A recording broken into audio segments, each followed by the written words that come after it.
আজকে একটা গোটা ডিম সিদ্ধ খেয়ে ভিডিওটাকে শুরু করছি। তারপর রেডি সেডি হয়ে বাড়িতে যাচ্ছি, কারণ বাবা আগের দিন ফোন করে বলল যে কালকে একটু আসিস, তোর জন্য একটা জিনিস কিনেছি।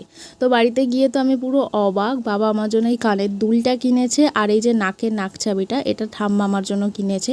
দুটোই সোনার। আমি তো পুরো অবাক হয়ে গেছি। তারপর লাঞ্চ কমপ্লিট করে পেয়ারা মাখা খেলাম, যখন বাড়িতে অ্যাভেলেবেল থাকে তো খেয়ে নিই।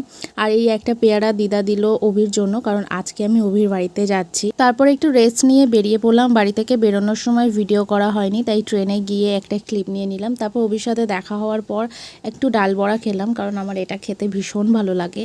আর আজকে আমি ভিডিওতে নিজেকে খালি দেখছি যে কতটা সুন্দর লাগছে, মানে মুখটা একটা চেঞ্জই লাগছে। আমাকে কেমন লাগছে অবশ্যই কমেন্টে জানিও। তারপর টেস্ট অ্যান্ড বাইট থেকে একটা প্যাটিস খেয়ে বাড়ির দিকে চললাম। আর অভিদের এখানে একই জায়গার মধ্যে 3টে পুজো হয়, বিশ্বকর্মা পুজো। একটা রিক্সা স্ট্যান্ড, একটা ট্যাক্সি স্ট্যান্ড আর একটা অটো স্ট্যান্ড। দেখতে তো ভীষণ ভালো লাগে আমার।